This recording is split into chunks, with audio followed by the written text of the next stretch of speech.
잠시 기도드리겠습니다. 거룩하시고 존귀하신 하나님 아버지 감사합니다. 우리 안수 집사회의 아름답고 존귀한 거룩한 찬양을 받으신 줄 믿습니다. 우리 안수 집사님들을 통해서 우리 교회 안수 집사님들이 우리 교회에 기둥되게 하시고 하나님 안수 집사회를 통해서 하나님의 영광이요 하나님의 기쁨 되게 하여 주옵소서.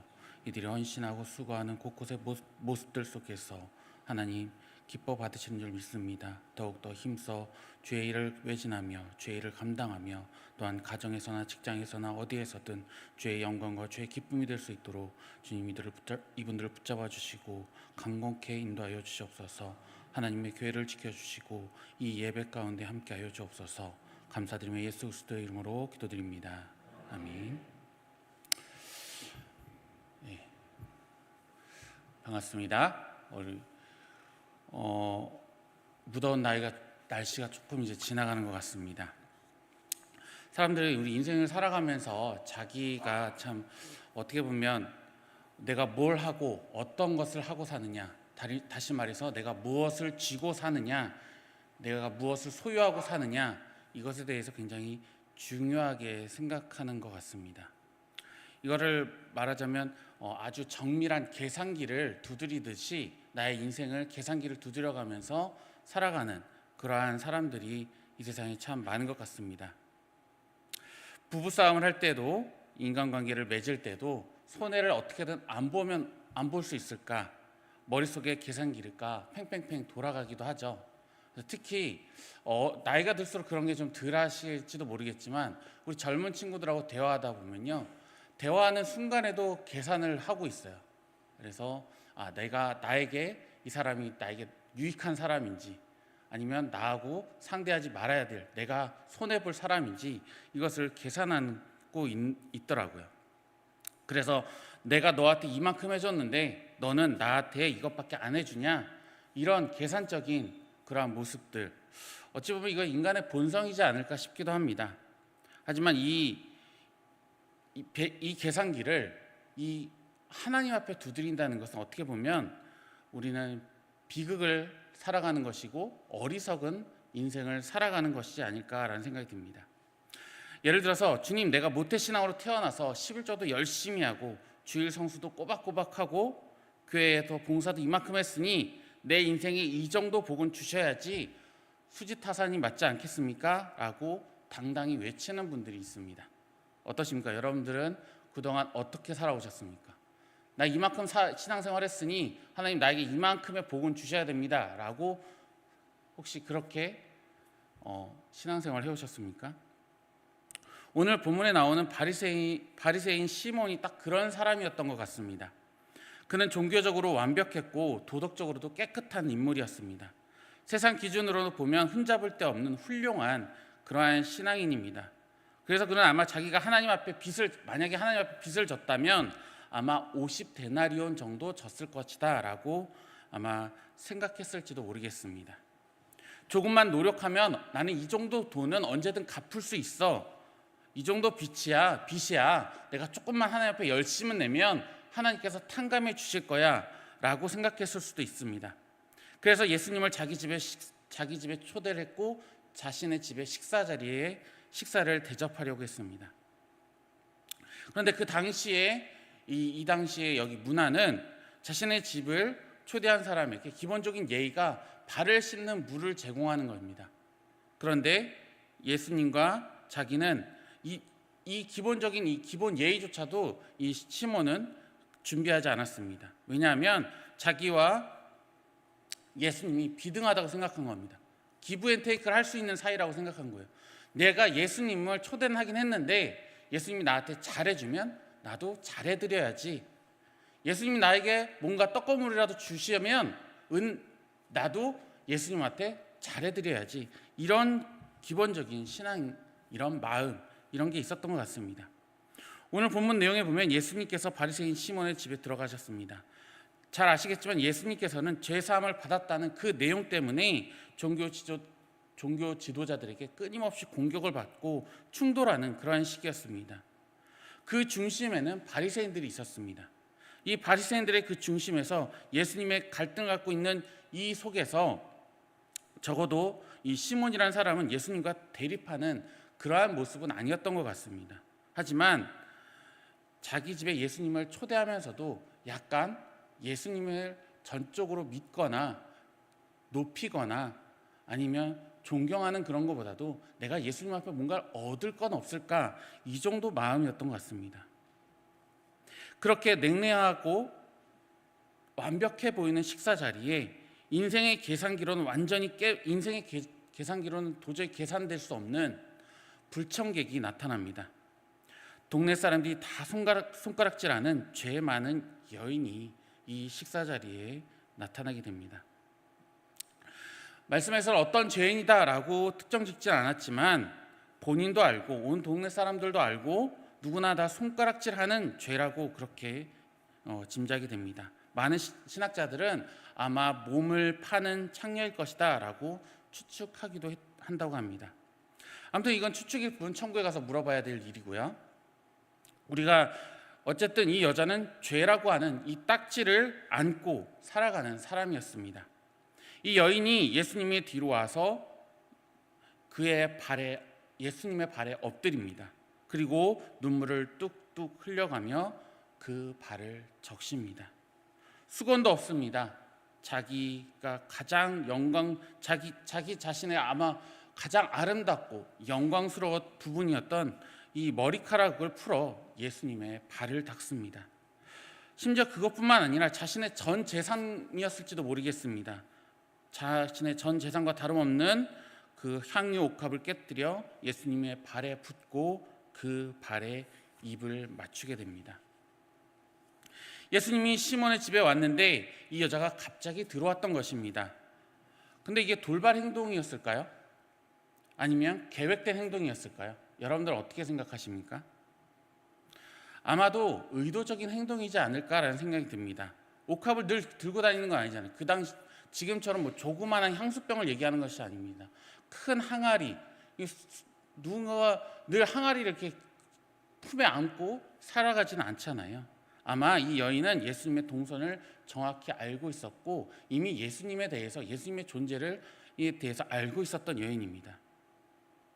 그래서 이 내용 중에서 생략된 부분이 있었을 것이다 라는 것을 추측할 수 있고 이미 이 여자는 예수님의 복음이 뭔지를 알고 있는 사람이었다라고 추측할 수 있고 짐작할 수 있습니다. 오늘 본문을 잘못 해석하면 여자가 예수님 앞에 옥합을 깨뜨려 눈물로 그 발을 닦은 다음에 그 행동 때문에 죄사함을 받았다. 죄사함의 근거는 인간의 행위다. 그렇게 오해할 수도 있습니다. 그러나 그럴 수 없다라는 것입니다. 반대로 봐야 됩니다. 그리스도의 용서하심과 그리스도의 그 은혜와 하나님 나라가 그 여인에게 들어왔기 때문에 이러한 행동, 이러한 모습을 보여주었다라는 것입니다.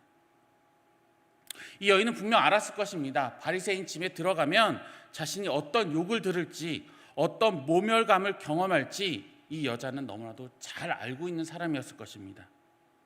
이런 순간에 어쨌든 간에 그냥 예수님께서 시몬의 집에 갔다가 나오는 길에 살짝 만나도 되고 아니면 다른 경로를 통해서 예수님한테 다가가도 되는데 이 장면, 이 모습을 피하는 게 어찌 보면 가장 좋은, 소위 말해 속된 말로 안 가는 게 장땡인 정말 불편한 자리거든요. 근데 이 여자는 알 수 없는 놀라운 감격과 그럼에도 불구하고 누가 욕을 하든 뭐라고 하든 상관없이 예수님만을 만나야 되겠다는 이 갈급함으로 나아갔던 것입니다. 이 여자의 놀라운 영적인 거룩한 본능을 끌어일으킨 것은 무엇일까? 이렇게 예수님만을 갈급했던 이 복음만을 쫓아갔던 이 여인의 모습, 이 이유는 무엇일까? 이것은 예수 그리스도의 복음 때문이었고 하나님 나라가 그 심령 속에, 그 여인의 삶 속에 임했기 때문일 것이다 라는 것입니다. 이 여성은 와서 이제 이렇게 행동하는 것입니다. 누가복음 7장 36절에서 39절입니다. 한 바리새인이 예수께 자기와 함께 잡수시기를 청하니 이에 바리새인의 집에 들어가 앉으셨을 때에 그 동네에 죄를 지은 한 여자가 있어 예수께서 바리새인의 집에 앉아 계심을 알고 향유 담은 옥합을 가지고 와서 예수의 뒤로 그 발 곁에 서서 울며 눈물로 그 발을 적시고 자기 머리털로 닦고 그 발에 입맞추고 향유를 부으니 예수를 청한 바리새인이 그것을 보고 마음에 이르되 이 사람이 만일 선지자라면 자기를 만지는 이 여자가 누구며 어떠한 자 곧 죄인인 줄을 알았으리라 하거늘. 여러분, 이 본문에서 아주 미묘한 상황이 생기는 것입니다. 시몬은 좀 온유한 사람 같습니다. 여자를 가만히 보고 있었다고 합니다. 자기 집에 초대하지도 않은 사람을 일단 그냥 가만히 지켜보고 있었던 거예요. 시몬이 예수님에 대한 인식이 드러납니다. 예수님이 그냥 선지자 정도, 예수님을 어떻게 평가했냐면 그냥 선지자 정도, 훌륭한 선생 정도로 생각했습니다. 아주 위대하고 아주 높은 분을 자신의 집에 초대했다 그러면 이방인들이나 불편한 사람들을 집에 들여놓지 않았겠죠. 나만 그분을 만나고 싶고 나만 그분과 대화를 하고 싶을 텐데 그 정도까지는 예수님을 생각하지 않았던 것 같습니다. 그런데 예수님께서 시몬의 마음을 정확히 꿰뚫어 보시고 이렇게 비유하시는 것입니다. 시몬아, 어떤 채권자에게 빚진 자 둘이 있었다. 하나는 500데나리온을 졌고 한 사람은 50데나리온의 빚을 졌다. 그런데 둘 다 갚을 능력이 없었으므로 주인이 둘 다 조건 없이 탕감해 주었다. 자, 그러면 둘 중에 누가 그를 더 사랑하겠느냐라고 질문합니다. 시몬이 마지못해서 이렇게 대답하죠. 많이 탕감받은 자이니이다. 예수님께서 내 판단이 옳다라고 대답하십니다. 예수님 보면 참 놀랐습니다. 사람의 사고방식, 다시 얘기하면 사람의 틀, 사람의 마음들이 있습니다. 각자의 마음들이 있죠. 사람들을 바라볼 때 철학적인 면, 저 사람이 느껴지는 그 성품, 외모, 이런 것들을 사람들은 자신의 판단의 기준으로 둡니다. 회사에 가도 면접을 볼 때 면접관 앞에서 그 3초가 굉장히 중요하다고 그래요. 그러니까 첫인상인 거죠. 첫인상이 굉장히 중요하다고 해요. 사람들은 누군가를 처음 만난 사람들의 그 첫인상을 보고 저 사람은 어떤 사람이야, 어떤 사람일 거야 라고 많이 판단한다고 합니다. 이게 우리 인간의, 우리 사람의 당연한 모습일지도 모르겠습니다. 저 사람하고 저 사람은 이렇구나. 여러분들의 눈에 인식되는 그 인상, 그런 것들이 각자 있잖아요. 이 사람 좀, 그리고 겪어보면 또 그런 마음도 들잖아요. 이 사람은 좀 이게 아닌 것 같고, 이 사람은 이게 좋은 것 같고, 외모나 아니면 타고 다니는 차나 옷이나 가지고 다니는 물건이나 이런 것들로 우리는 사람을 판단하고 각양각색의 기준을 삼아 사람들을 보며 판단하고 기준을 삼습니다. 그런데 그 틀 안에서 저 여자는 죄인이야 라는 그 사고방식 속에서 모든 주변 사람들이 저 여자는 죄인이야 라고 판단하고 기준을 삼고 있는 그런 상황입니다. 그러한 상황 속에서 예수님께서는 비유로 진짜 핵심을 얘기하시는 건 무엇이냐면 50데나리온 빚진 자와 500데나리온 빚진 자가 진짜 공통점이 무엇인가 라는 것입니다. 42절에 그 답이 있는데요, 갚을 능력이 없으므로 라고 말씀하고 있습니다. 인간의 눈에는 50데나리온과 500데나리온은 엄청난 차이가 있어 보입니다. 분명 차이가 있어 보이죠. 여러분들 손에 1,000원과 10,000원의 차이, 1,000원과 50,000원의 차이 있습니까? 없습니까? 있죠. 누군가가 내가 너 50,000원 가질래? 1,000원 가질래? 어떤 걸 선택하시겠습니까? 10,000원 가질래? 5,000원 가질래? 어떤 거 선택하시겠습니까? 난 10,000원 선택한다. 5,000원 선택한다. 없으시죠? 저희 아들은 5,000원 선택합니다. 왜냐고요? 10,000원은 저금해야 되고요, 10,000원 이상은 저금해야 되고요, 5,000원 미만은 자기 용돈으로 쓸 수 있거든요. 근데 대부분의 심리가 나에게 큰 이익을 주는 그러한 원리에 따라서 그것을 선택하고 평가합니다. 근데 예수님께서 50데나리온과 500데나리온의 차이를 얘기하는 그 가운데서 갚을 능력이 없음으로라는 공통점을 말씀하고 계십니다. 나는 저 죄인보다 10배는 더 깨끗해. 사람의 기준으로 그렇게 생각하는 거예요. 난 저 사람보다 죄가 없어. 난 저 사람보다 똑똑해. 난 저 사람보다 부해. 난 저 사람보다 능력 있어. 서로가 서로를 난 저 사람보다 의롭고 깨끗하고 이렇게 하면서 서로 비교합니다. 서로가 서로 간의 차이를 두려고 합니다. 그런데 예수님은 어차피 너희들 다 영적인 파산자야 라고 이야기하는 겁니다. 다시 얘기하면 너희들 하나님 앞에선 너희들 어차피 다 똑같아. 너희들 다 빚진 자야. 50데나리온 빚진 자도 주인이 안 탕감해주지 않으면 감옥 가는 건 마찬가지고요.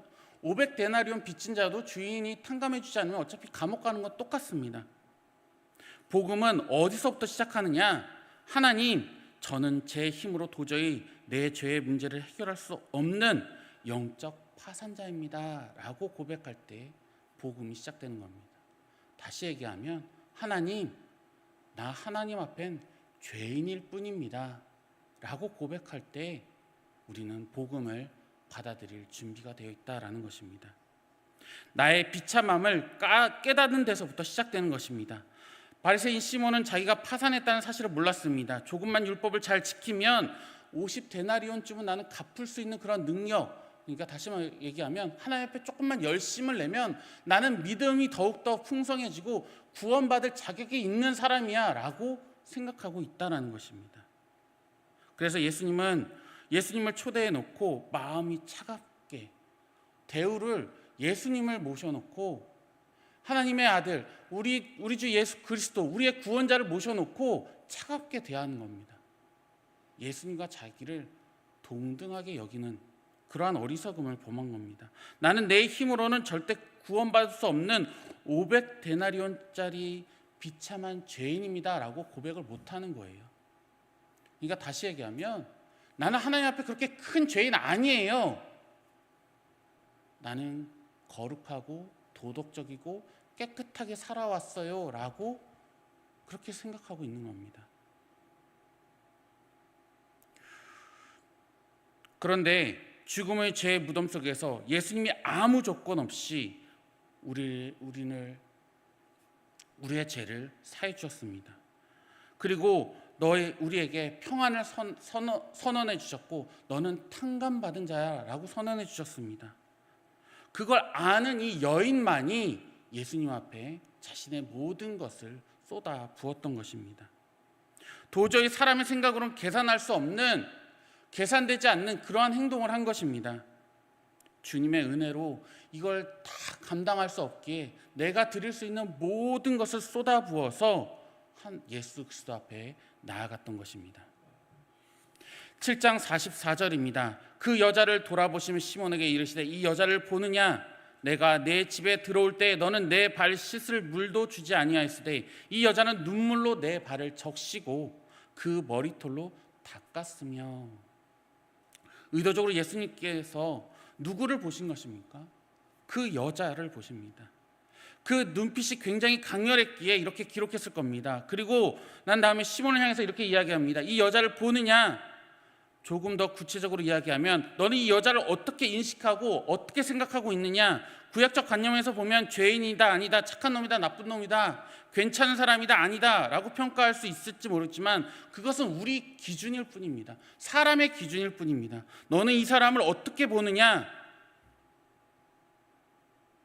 우리는 사람의 기준으로 자꾸 무엇인가를 평가하고 바라보려고 합니다. 사람을 바라볼 때든 어떠한 환경을 바라볼 때든 사람의 기준으로 자꾸 바라보려고 합니다. 그러나 우리는 그럴 때 하나님은 어떻게 보시는지를 생각지 않고 있다는 것입니다. 그래서 하나님은 우리에게 이렇게 질문하는 겁니다. 너는 그 사람을 어떻게 보고 있느냐? 너는 그 환경을 어떻게 보고 있느냐?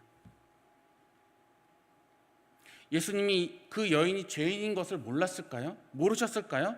여자의 행동을 그동안 어떠한 삶을 살아왔었는지 정말 모르셨을까요? 하나님께서 우리가 행동하고 우리가 살아오는 삶을 정말 모르실까요?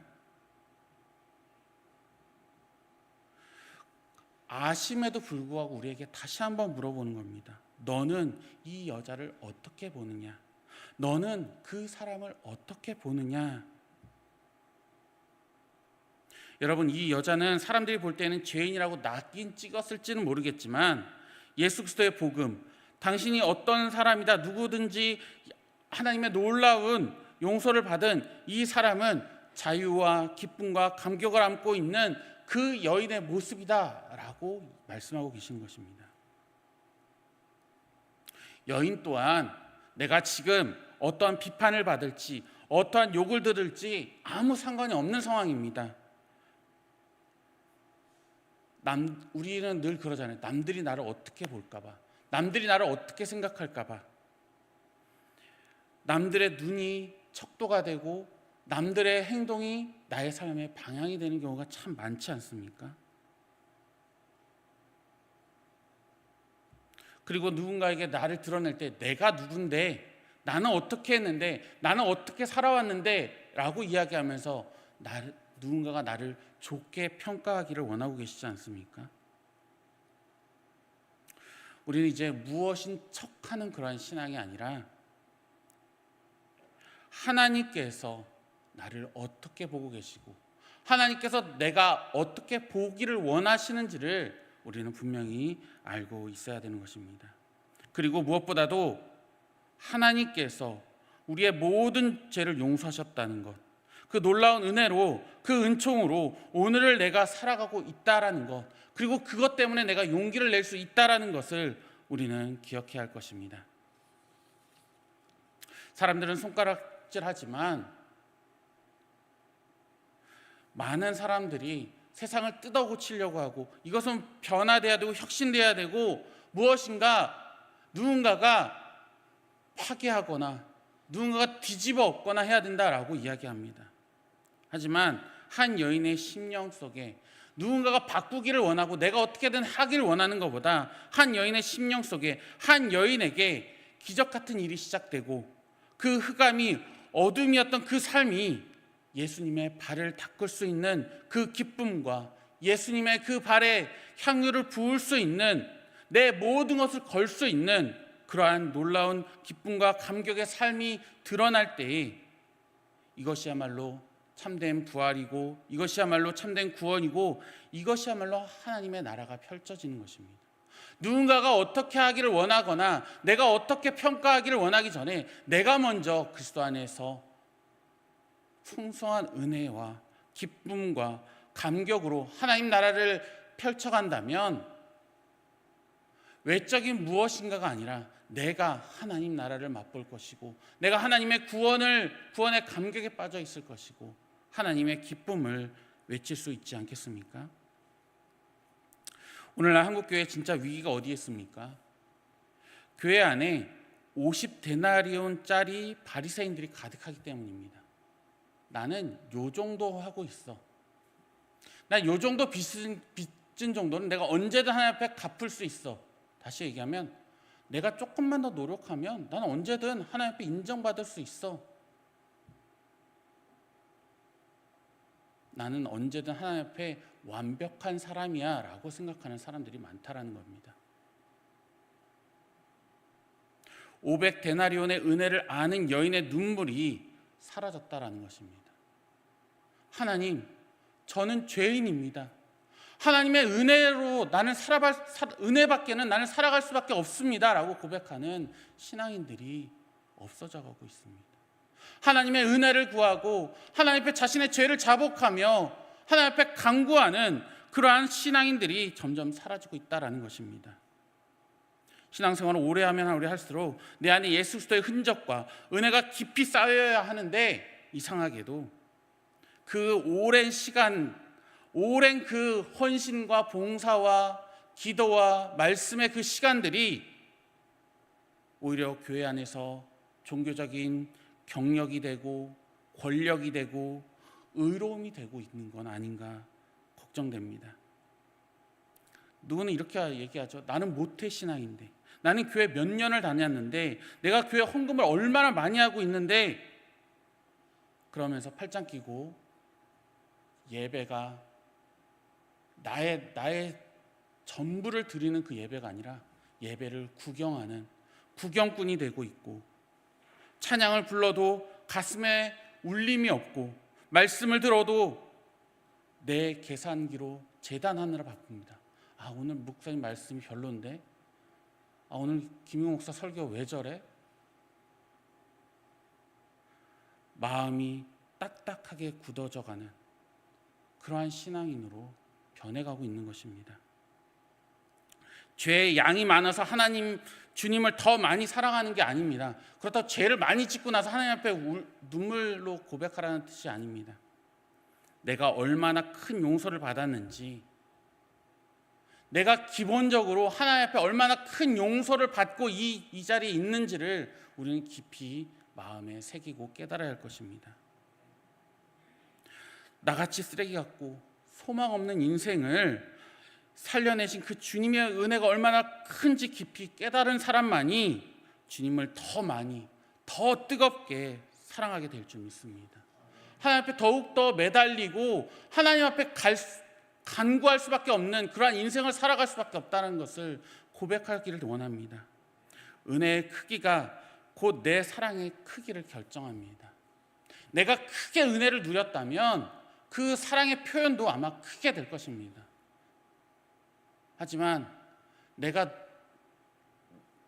나를 주장하며 나의 모습을 드러내길 원하고, 그러면서 내 은혜는 점점 줄어드는 그 상황 속에서 내 입술에 내 삶의 모습은 사랑이 아니라 불평과 교만과 어리석음으로만 나아갈 수밖에 없는 것입니다.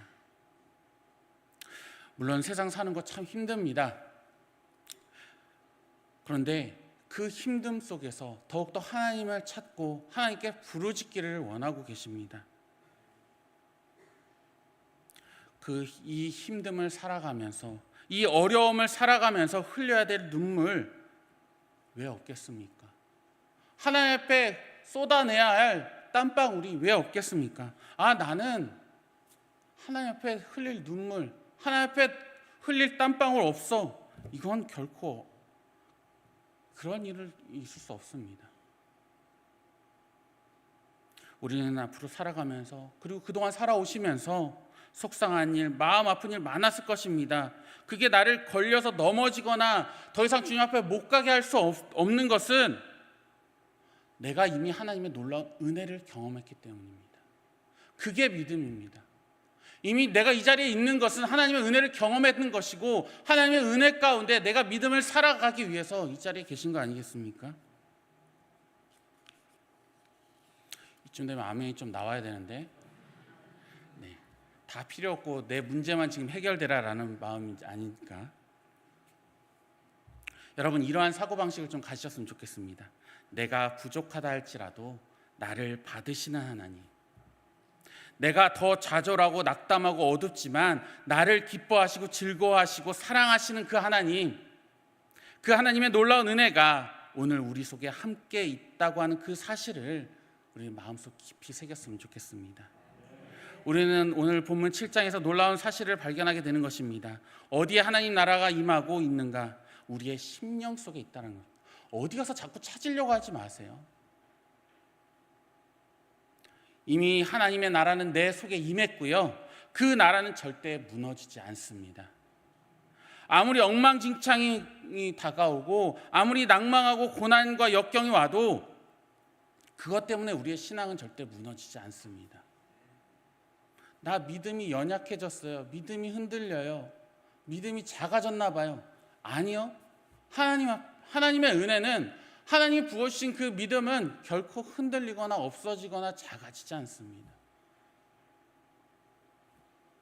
그럼 여러분들이 하나님을 너무 낮게 평가하시고 너무 적게 보시는 거예요. 우리가 신경 써야 될 건 어떤 거냐면, 내가 어떤 존재인지를 깊이 인식하고 자각하고 은혜로 어떻게 하면 내가 살아가며 하나님의 참된 능력을 발휘하며 살 것인가, 이것만 고민하면 됩니다. 분명히 여러분 한 사람 한 사람, 여러분들 개인에게 부어주신 하나님의 은혜와 능력이 분명히 있습니다. 나는 나이가 많아서요? 나는 뭐가 없어서요? 나는 뭐가 부족해서요? 아니요. 하나님은 여러분들 한 사람 한 사람을 통해서 분명히 해야 될 일이 있으시고 영광 받으실 일이 있으시고 계획하고 준비하고 계시는 일들이 분명히 있는 줄 믿습니다. 교회에서 교회 안에서 인정받으려고 행동하는 것이 아니라 그냥 어린아이 같이 구원의 감격으로, 구원의 기쁨으로, 구원의 즐거움으로 그걸로 살아가면 되는 겁니다. 누구를 평가하거나 누구를 가르치거나 대접받거나 대접해 주려고 하는 그런 마음이 아니라요. 그냥 교회 오면 즐거운 거고요. 교회 오면 기쁜 거고요. 교회 오면 감사한 겁니다. 그게 하나님 나라인 것입니다. 예수님이 우리 안에 들어올 때 그 속에서 나오는 놀라운 능력이 분명히 있음을 믿습니다. 그 놀라운 은혜가 우리 모든 성도들에게 임하기를 간절히 소망합니다. 오늘 예수님의 나라가 우리 안에 들어오셨습니다. 우리를 붙드셨습니다. 여러분, 어떤 결과에 너무 목매이지 마세요. 결과는 하나님의 영역입니다. 내가 무엇인가를 걱정하고 근심하고 그 결과를 자꾸 바라보려고 하지 마십시오. 그냥 살아보는 겁니다. 오늘도 그냥 믿음으로 살아가는 겁니다.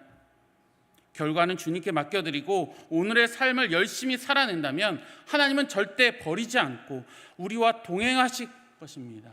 오늘을 믿음으로 동행하는 그 하나님의 놀라운 역사를 바라보시기를 간절히 소망합니다.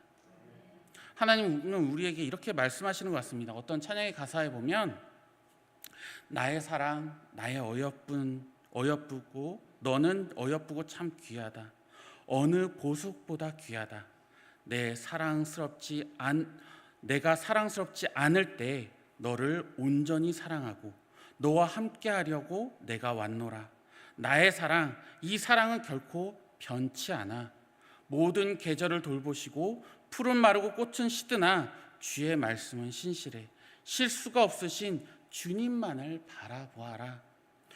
우리 함께 기억했으면 좋겠습니다. 하나님 나라와 뜻은 내 삶 속에 임하시며 주님 알기를, 주님 보기를 소망하는 그 주님의 그 마음을 우리가 알았으면 좋겠습니다.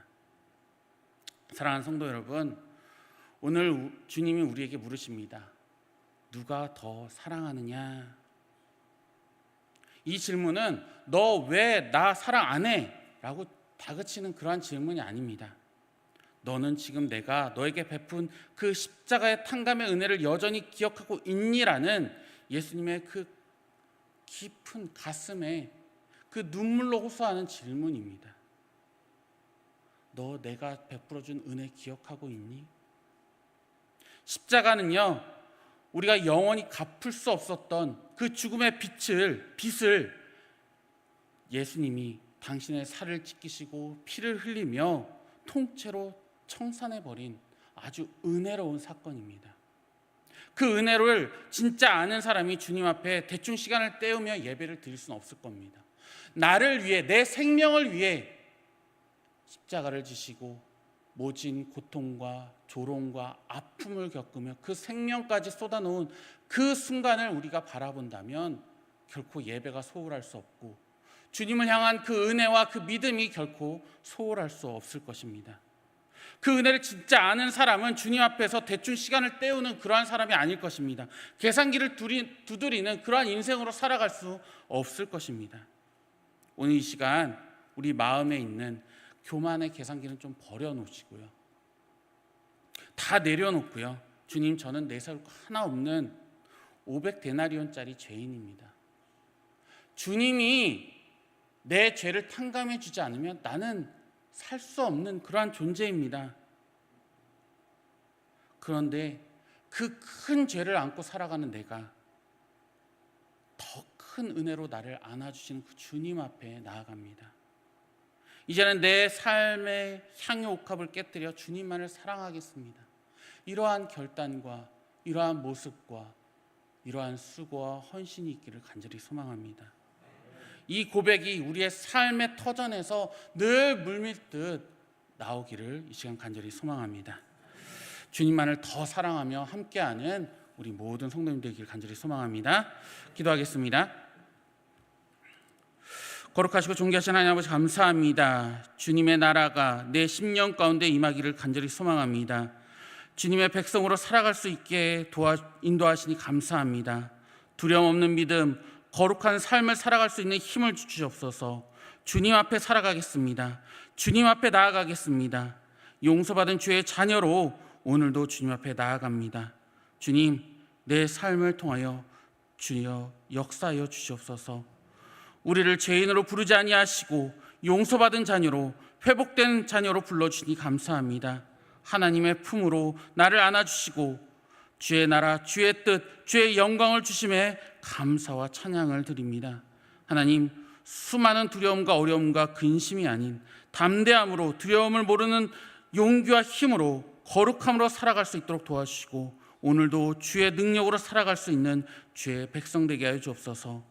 하나님 나라가 우리 안에 있음을 고백합니다. 우리의 일상 가운데 주의 나라가 펼쳐지게 하시고 복음이 영원히 전해지며 놀라운 역사가 오늘도 우리의 삶 가운데 일어날 수 있게 도와주시옵소서. 하나님의 용서받은 자녀로 하나님 앞에 나아갑니다. 주님만이 모든 영광과 존귀와 찬양을 받아주시옵소서. 하나님의 백성이라는 그 기쁨과 자유함을 누릴 수 있게 도와주시고 주의 자녀라는, 주의 백성이라는 놀라운 감격과 기쁨 가운데 살아가는 저희 모두가 되게 하여 주옵소서. 감사드리며 예수 그리스도의 이름으로 기도드립니다. 아멘.